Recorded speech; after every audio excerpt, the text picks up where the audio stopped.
aku mbek Mas Karno ini.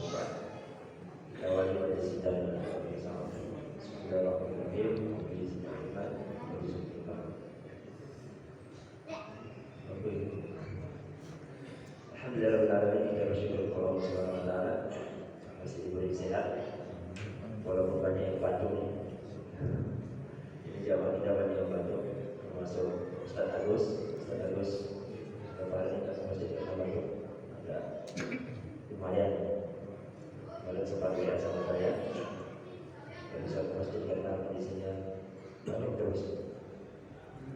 Mudah-mudahan batuk ini membawa berkah bagi kita yang batuk.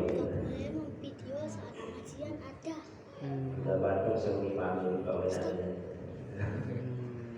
Enggak apa-apa, semuanya sehat selalu. Di sini, di situ. Kita berharap kita masuk di bulan suci Ramadan kondisinya sehat semua. Kurang berapa hari? 44 hari. Kemarin saya bisa di grup 45. Masalahnya 44 hari. Mudah-mudahan kita hidup sampai hari ini. Jadi kebetulan saya baru kerja dulu. Saya baru tahu pakai tadi. Buat belajar. Baik, Iya. Buat YouTube. sebelum kita lanjut, Oke. ada informasi yang disampaikan Ustaz Agus beberapa hari yang lalu bahwa kita berharap semua kegiatan masjid kita itu terekspos ke media sosial, Jadi harapannya nanti sebelum masuk bulan suci Ramadan semua kegiatan termasuk pengajian kita rekam. Di sini ada yang perlu dijelaskan satu kode. Rekamnya bodohan, artinya rekamnya di depan. Rekamnya di depan orang. Ya, kalau ini kebiasaan kan dari satu sisi. Rekamnya di depan. Kalau dari depan lebih pas. Kita berharap nanti ada tim masih belum terbentuk, masih mencari gitu, sehingga semua kajian bisa masuk ke dalam aplikasi. Nanti dokter di Play Store namanya Mahkota. Semua kegiatan Muhammadiyah Kota Malang itu masuk di aplikasi namanya Mahkota. Jadi kalau mau lihat kajian seluruh masjid Muhammadiyah itu nanti bisa dilihat di Mahkota. Nah, maka semuanya harus kita sampaikan.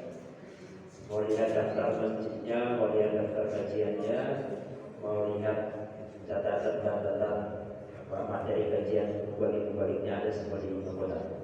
Termasuk amal usahanya. Jadi semua yang berhubungan dengan Muhammadiyah Kota Malang itu ada di Mahkota. Silakan nanti didapat di Play Store. Termasuk masjid kita. Saya kemarin mencoba mencari masjid kita di Google itu. Yang beri ulasan masih sedikit. Maunya kita semua masjid Muhammadiyah itu punya ulasan yang banyak.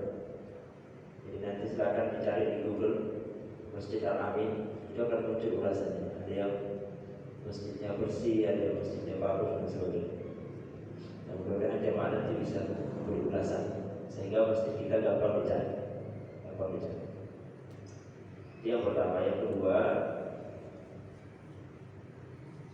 kemarin sempat ngobrol sama Ustaz Agus. Ini kan bulannya Isra Mi'raj. Tanggal berapa Isra Mi'raj? Akhir bulan, tanggal 28 hari Senin. Itu insya Allah kita adakan kegiatan untuk anak-anak. Kemarin ada usulan Bapak Azan, untuk mencari kader. Dia bukan pasar terus yang azan. Kita dari generasi muda. Nanti insya Allah pamfletnya kita pasang. Mudah-mudahan generasi masjid kita banyak yang jadi muazzin. Baik, Bapak Ibu yang dirahmati Allah, kita lanjutkan kajian kita. Mohon maaf nanti kalau bisa membantu Bapak ya. Kita masih membahas paman Rasulullah SAW, Abu Thalib. Dari 4 paman Rasulullah SAW, ada 2 yang dapat hidayah dan 2 yang tidak, yang kita kenal. Salah satu dari 2 itu adalah Abu Thalib. Kita bahas ini, Abu Lahab sudah dikasih sekilas. Kita tidak banyak bahas Abu Lahab karena tidak banyak membantu Islam. Tidak banyak membantu Islam, yang ada adalah merusak. Nah, kita bahas Abu Thalib, sosok yang banyak membantu Rasulullah SAW dalam berdakwah. Pada pertemuan sebelumnya kita sudah membahas sampai pertemuan Abu Thalib dengan siapa? Bukhair, salah satu ahli kitab yang kemudian melihat ada ciri kenabian pada diri Rasulullah SAW. Ada dua aktivitas yang dialami oleh Rasulullah bersama Abu Thalib, dua kegiatan, satu sebagai pengembala dan dua sebagai pedagang, sudah kita bahas itu. Dan sambungannya sebenarnya di sini berdagang bersama Khadijah.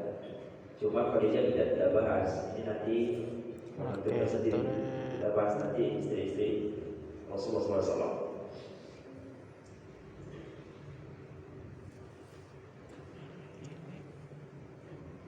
Nah, ini Rasulullah SAW. Usia 8 tahun sudah mulai bekerja. Usia 8 tahun. 8 tahun itu kelas berapa? Kelas 3 SD. Kelas 3 kelas 4. Itu sudah bekerja. Saya jadi ingat Profesor Arif Rahman ketika saya undang isi Milan sekolah. Beliau jadi cerita, saya waktu SD di Muhammadiyah 1 itu kalau berangkat bawa gorengan, jualan pasti. Ya, mungkin bapak-bapak istrinya subuh-subuh pernah mengalami masa kecil menyambi bisnis kecil-kecilan. Kalau anak sekarang sudah jualan masih mau keterima. Oh mau, tempatnya mau jualan di sekolah gitu. Anak dulu biasa jualan itu, mau kemana jualan. Karena itu melatih mental juga. Anak sekarang yang banyak yang jualan, tapi jualannya sudah beda, jualannya online. Kenapa?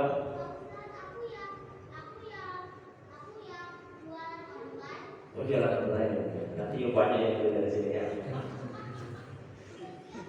Baik, sampai usia kemudian 63 tahun menjadi langsung ditutup dengan 63 tahun di usia. Jadi mulai usia 8 tahun sudah aktif. Kalau kita usia segitu akhirnya main HP. Pembelaan Abu Thalib. Mari kita lihat bagaimana sosok Abu Thalib ini membela Rasulullah SAW.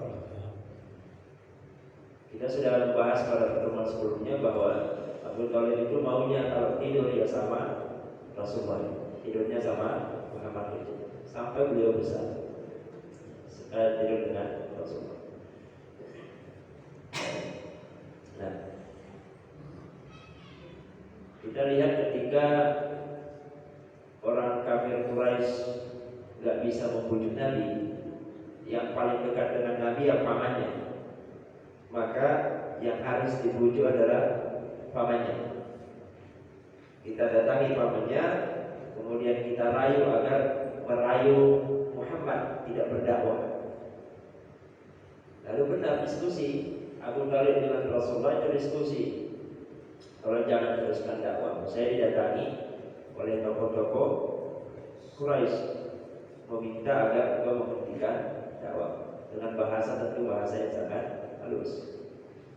Tapi jawaban Rasulullah luar biasa.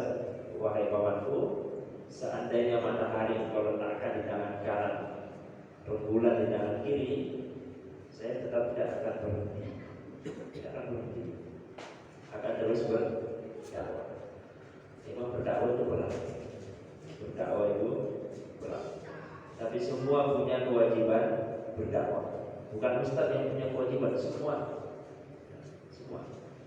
Ud'u ila sabili rabbika bil hikmah. Wahai umat muslim, wahai umat yang beriman, kalian punya kewajiban untuk menyeru, mengajak semuanya. Jadi janganlah saya kan bukan ustaz, bukan semuanya. Tapi tentu ada perbedaan. Ada nggak di jamaah kita yang sering share di media sosial pesan-pesan kebaikan? Ada ya? Walaupun dia sendiri belum melakukan. Entah besar ayat, besar hadis, besar pesan-pesan, tapi dia sendiri tidak melakukan. Itu ada yang protes. Ada ayat yang mengatakan di mata bulu nabala tafal. Saya dibaca satu tadi. Jangan suka menyuruh seseorang yang kamu sendiri tidak sanggup melakukan. Lalu dibantah sama yang saya itu. Saya berharap walaupun saya belum melakukan, saya berharap ada 1-2 orang yang bisa melakukan, dan ketika dia melakukan itu jadi perantara amal jariah saya. Indah hidup itu. Walaupun belum melakukan, tidak apa-apa kita saling mengingatkan. Dengan harapan kalau dia bisa melakukan, itu jadi sarana untuk kita dapat amal jariah, pahala jariah. Dan itu harapannya menjadi sarana kita untuk bisa maksimal juga. Nah ini keberanian Rasulullah. Wahai pamanku, seandainya matahari dan bulan engkau berikan kepada aku, itu tidak akan menghentikan saya untuk berdakwah. Kenapa? Karena urusan matahari, urusan bulan, urusan kekayaan itu adalah urusan dunia. Sedangkan yang dilakukan oleh Rasulullah adalah urusan Allah Subhanahu wa Ta'ala. Kita ini selalu sibuk dengan urusan dunia, yang sebenarnya dunia itu sudah pasti kadarnya. Kita semuanya sudah ditetapkan kadarnya kehidupan ini. Si A, si B, si C sakitnya berapa kali di dunia, rezekinya bagaimana, pekerjaannya sudah ditetapkan, dan kita sibuk dengan itu. Sedangkan akhirat yang kita belum pasti masuk surga, jarang yang sibuk dengan itu. Jarang orang yang menyibukkan diri untuk urusan akhirat, padahal kita belum pasti masuk surga. Yang kita sibukkan urusan dunia, padahal semuanya sudah pasti. Di sini kan tinggal ngantri dapat rezeki, ngantri ajal, ngantri dapat sakit. Sudah ada kadarnya. Maka orang yang kuat keyakinannya di situ nggak beban hidupnya, nggak beban. Ya, pokoknya tugasnya semua aktivitasnya harus bernilai ibadah. Gak bingung, kita nggak punya uang sehari udah bingung. Repot. Apalagi zaman sekarang ini zamannya pamer sultan. Zaman pamer sultan ya. Di mana-mana sekarang nama kamu sultan. Semuanya sultan. Lalu karena keteguhan Rasulullah SAW, akhirnya pamannya juga nyerah. Ya silakan, engkau teruskan dakwah. Keren, silakan engkau teruskan dakwah. Wallahi la yasilu ilaika bi jam'ihim hatta wassida turab dafina.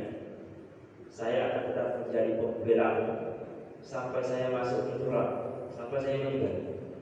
Jadi selama saya belum meninggal, selama saya belum dikubur, maka orang-orang tidak akan bisa mencelakai. Itu Abu Thalib. Walaupun belum beriman kepada apa yang dibawa oleh Rasul, tapi selama saya masih hidup, tidak akan ada yang bisa mengganggu. Itu pembelahan.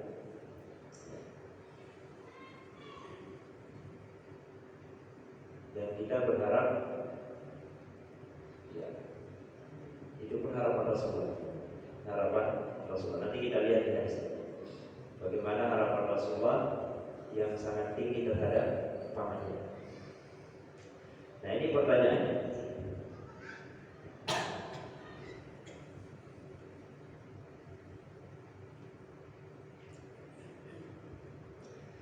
Terlalu banyak cara dan sebab yang memungkinkan Abu Thalib bisa menerima Islam. 1. Beliau orang yang cerdas. 2. Beliau menyaksikan bagaimana wahyu itu turun. 3. Dia yakin apa yang disampaikan oleh keponakannya itu pasti benar, yakin. Karena setiap saat mengikuti. Dan yang istimewanya adalah Abu Thalib cinta Rasulullah dan Rasulullah juga cinta Abu Thalib. Kecintaan Rasulullah ke pamannya itu lebih tinggi daripada kecintaannya kepada Umar dan Utsman. Umar Utsman itu kan sahabatnya, tapi Rasulullah lebih cinta pamannya dibanding Umar dan Utsman. Saking cintanya. Jadi sebenarnya dari sini saja kita bisa melihat bahwa Abu Thalib itu punya peluang besar dapat hidayah. Peluangnya besar karena sakit dekatnya dengan Nabi.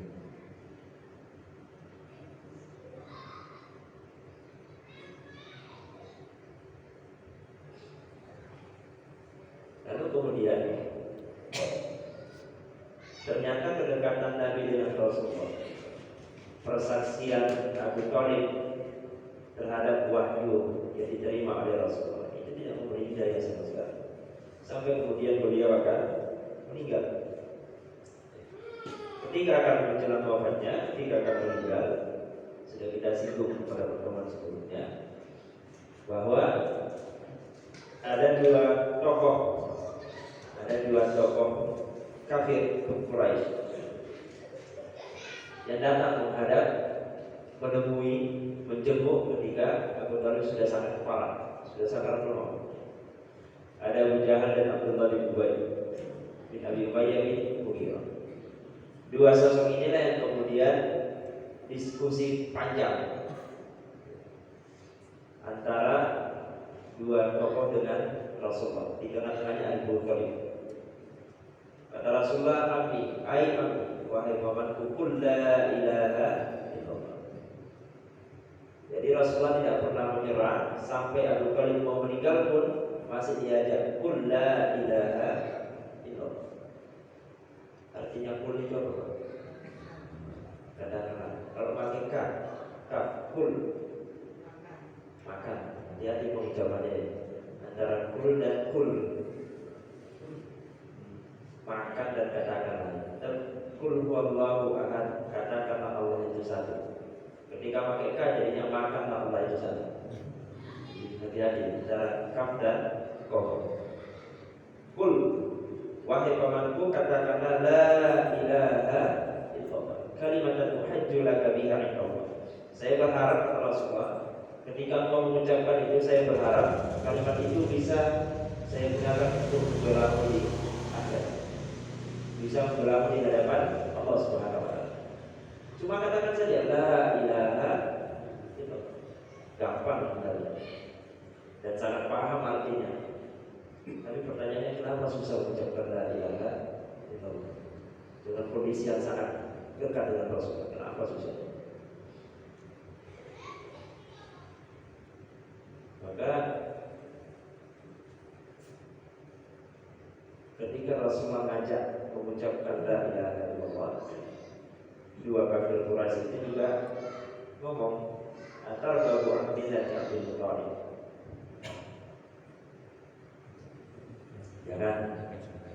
Jangan ucapkan la ilaha illallah. Kalau kamu ucapkan itu berarti kamu sudah melenceng dari apa yang diimani oleh kakek, oleh ayah Abdul Muthalib. Ya itu terus jalan. Rasulullah mengatakan qul la ilaha illallah. Abu Jahal, jangan. Kamu ucapkan itu melenceng dari Abdul Muthalib. Itu agama nenek moyang.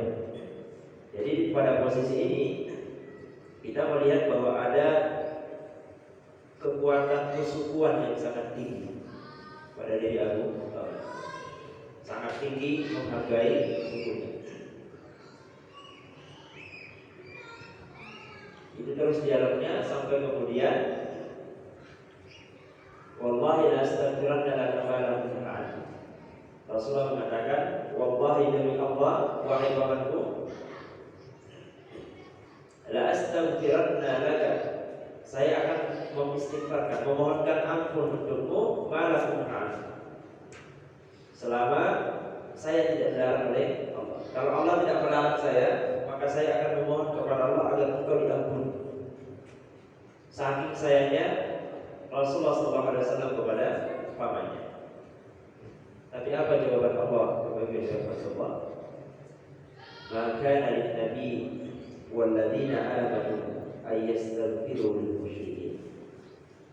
Tidak patut, tidak pantas, tidak layak bagi seorang nabi dan orang-orang yang beriman ayyastaghfiru lil musyrikin, memohonkan ampun orang-orang yang musyrik, hatta itu keluarga, Anda itu saudaranya, bahkan orang tuanya. Selama posisinya musyrik, maka kita dilarang dalam agama kita untuk memohonkan ampun. Tapi kalau berbuat baik, ya silakan. Itu wajib, bukan sunnah. Bukan wajib berbuat baik terhadap sesama manusia. Bahkan bukan cuma manusia, semua makhluk Allah itu wajib berbuat baik terhadap binatang, tumbuh-tumbuhan, semuanya. Apalagi manusia. Tapi dalam urusan tauhid, dalam urusan akidah, kita tidak diperkenankan untuk memohonkan ampun. Tapi kalau didoakan semoga dapat hidayah, silakan. Didoakan terus agar dapat hidayah, ini perbolehkan. Jadi perintahkan. Mungkin kita punya teman kantor, punya keluarga yang perlu dapat hidayah, apa didoakan. Di sekolah kami itu ada beberapa siswa yang itu orang tuanya malam. Ada yang orang tuanya Kristen, ada yang orang tuanya Hindu awalnya, lalu kemudian dapat hidayah. Saya tanya, kapan dapat hidayahnya Bapak? Waktu mau nikah kan? Alhamdulillah. Tapi sampai sekarang tak sholat. Sampai sekarang tak sholat. Jauh didoakan Bapak biar sholat. Jangan berpikir negatif kemudian ini walafnya karena mau nikah, enggak. Berpikirnya positif saja. Sampai sekarang belum sholat, belum, enggak pernah ke masjid, enggak. Ya sudah didoakan saja Bapak. Atau kamu sholat di rumah aja Bapak mengimami. Kawan saja. Nah ini urusan ya. Jadi kalau punya keluarga, punya rekan, didoakan semoga mendapat ya. Tapi jangan dimohonkan ampun. Ya Allah ampuni dia, nggak boleh. Ya Allah ampuni dia, nggak boleh. Tapi kalau ya Allah beri dia hidayah, jadi perbolehkan. Karena yang diperintahkan di ayat ini adalah ayastaghfiru, istighfar, nggak boleh memohonkan ampun. Nah ini penyebabnya. Aku pengen ngasih kabar harus sunatan masal. Laula tu'ayyirani Quraisy. Sunatan masal. Abu Thalib tidak mau mengucapkan la ilaha illallah. Itu hanya gara-gara apa? Tidak mau. Takut.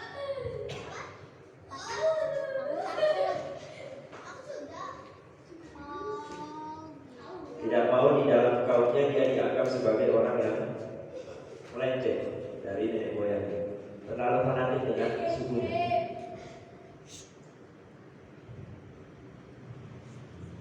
Ya kulun, kalau saya mengucapkan la ilaha illallah, mereka akan mengatakan innama hamalahu ala dzalikal jaza la aqartu biha 'ainan.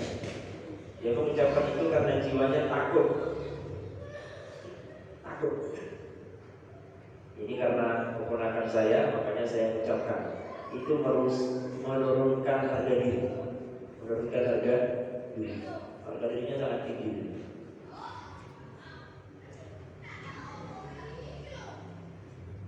Penting, harga diri itu penting. Tapi kalau urusan tauhid ini harus diperhatikan.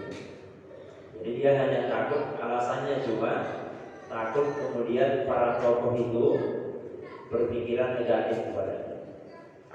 Kepemimpinannya kemudian runtuh, ketokohannya kemudian tidak diakui. Ada ketakutan. Ini ketakutan urusan jabatan, urusan kekuasaan. Itu yang membuatnya kemudian tidak mengucapkan la ilaha illallah. Walau sampai akhir hayatnya itu paling nomor 2 setelah istri beliau Khadijah. Itu belanya luar biasa. Tapi tidak ada karena urusan gengsi. Nah, kita berharap gengsi itu boleh, tapi jangan yang jelek. Gengsi kemudian kalau tidak bisa meniru orang baik. Gengsi kalau tidak bisa ngaji, itu silakan. Gengsi kemudian kalau tidak bisa ikut sholat jamaah dan lain sebagainya. Gengsi kalau hal-hal yang baik. Nah ini yang paling penting untuk Allah.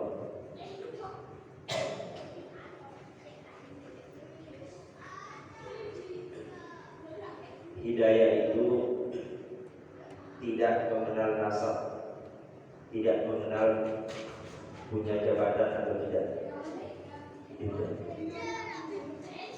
Di dalam hadis qudsi riwayat Muslim, Allah mengingatkan, ya ibadi, wahai hambaku, kullukum dhalun, semua kalian itu tersesat, illa kecuali man hadaitahu, siapa yang saya beri hidayah. Fastahduni ahdiku, maka memohonlah hidayah kepadaku, maka saya akan beri hidayah. Jadi Allah memerintahkan kita agar senantiasa berdoa kepada Allah, ihdinas siratal mustaqim.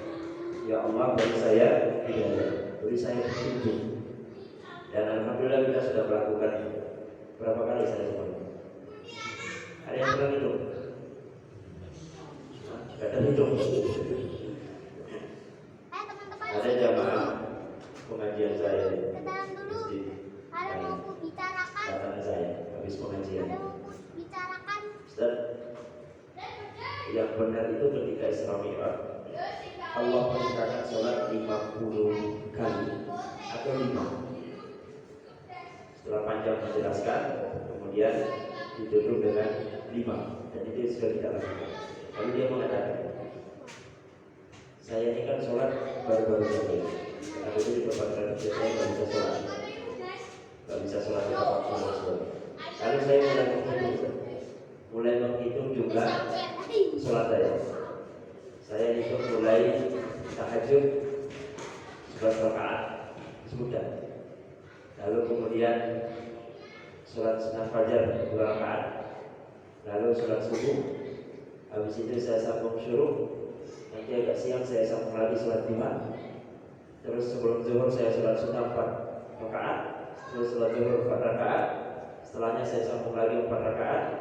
Asal itu dihitung lebih dari 50. Kira-kira Bapak Ibu yang pernah menghitung sholatnya? Gak pernah ya? Terus pokoknya sholat, gak pernah menghitung. Jadi lebih dari 50. Itu kalau orang yang istiqomah. Dan kita berharap Allah istiqomahkan kita di sini. Allah istiqomahkan kita di sholat. Karena sering kita ingat Kayak orang sakit PPKM. PPKM. Mendingan Berpanjang PPKM-nya. basket aja. Kan nggak bermasker. Kita mengingat bahwa sholat itulah amalan pertama yang akan diimbang. Kalaupun tidak sanggup sholat sunnah, sholat wajib, jangan sampai pernah tertinggal. Jangan pernah. Karena di sholat itulah kita memohon kepada Allah agar diberi hidayah. Ihdinas siratal mustaqim. Ya Allah beri saya hidayah. Ya Allah beri saya hidayah. Berapa kali kita ulangi? Karena hidayah itu hidayah tidak mengenal keluarga. Berapa banyak anak kiai ternyata jadi preman. Anak kiai yang kemudian murtad. Kemudian anak preman yang kemudian dapat hidayah jadi kiai, banyak juga. Jadi urusan hidayah itu mutlak miliknya Allah Subhanahu wa taala.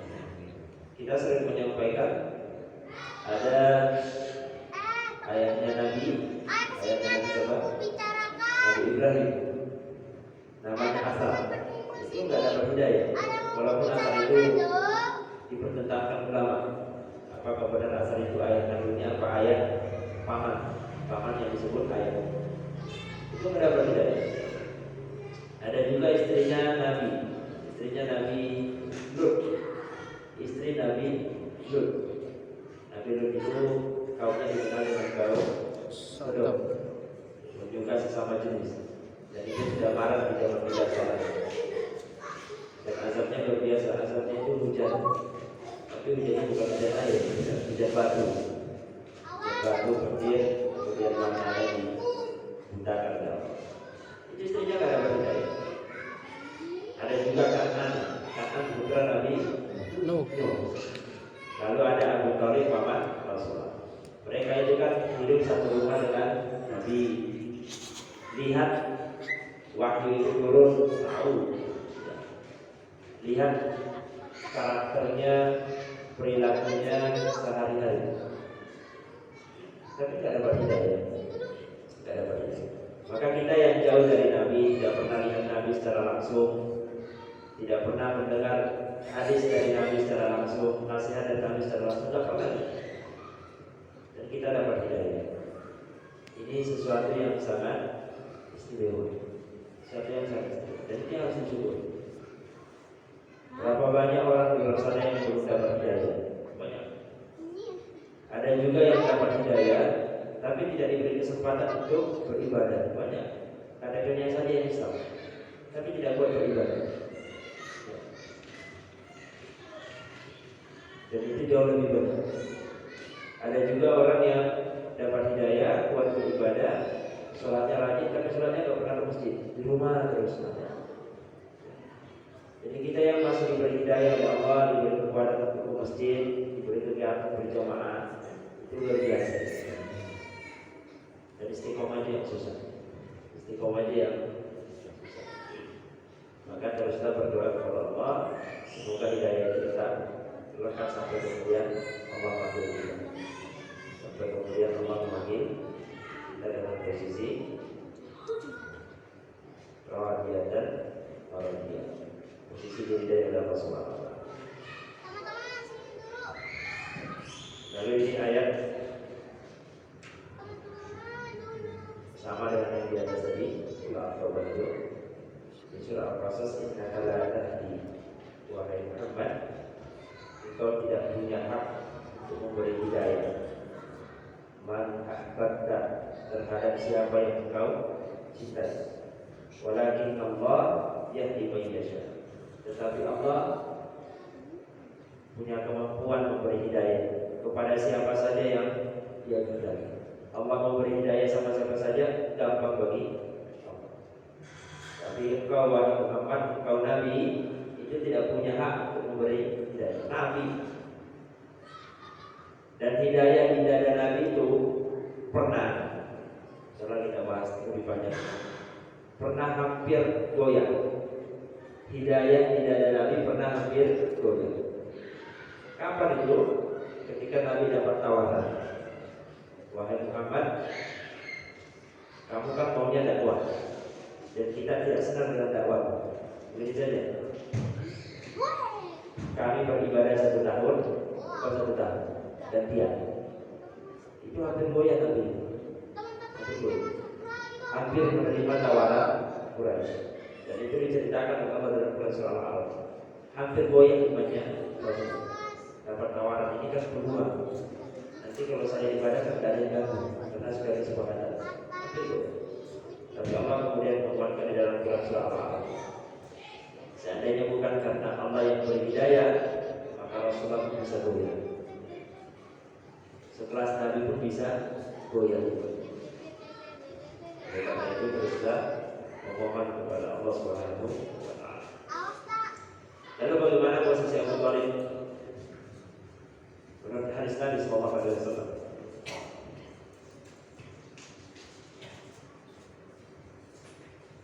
Teman-teman udah pada berkumpul.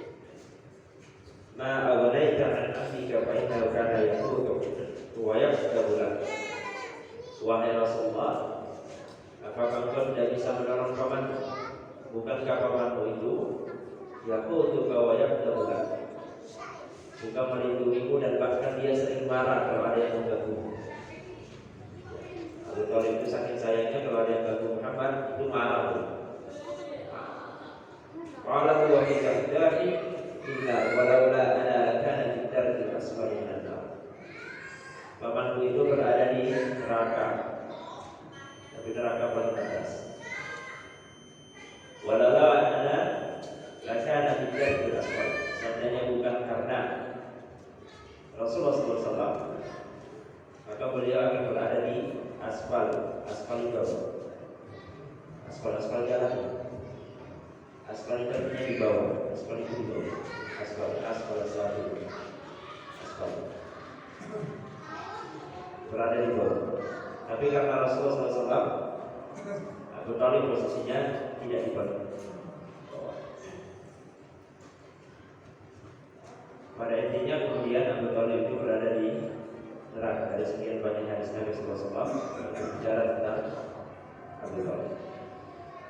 Dan ini yang terakhir bahasa kita Abu Thalib. Afwan dari adzab Abu Thalib bahwa musta'in tidak lain yang ditemukan di bawah. Siksa paling ringan ahli neraka ini siksa Abu Thalib, pakai sendal sampai kakinya mendidih. Itu yang paling ringan di neraka. Maka teruslah kita beristighfar, mohon ampun kepada Allah. Semoga di antara kita, keluarga kita, anak-anak keturunan kita bergandengan tangannya masuk surga. Amin. Tidak ada satupun yang masuk neraka. Itu dengan kita dan saling mendoakan semoga semuanya selalu sehat. Musimnya juga sakit dan terhindar dari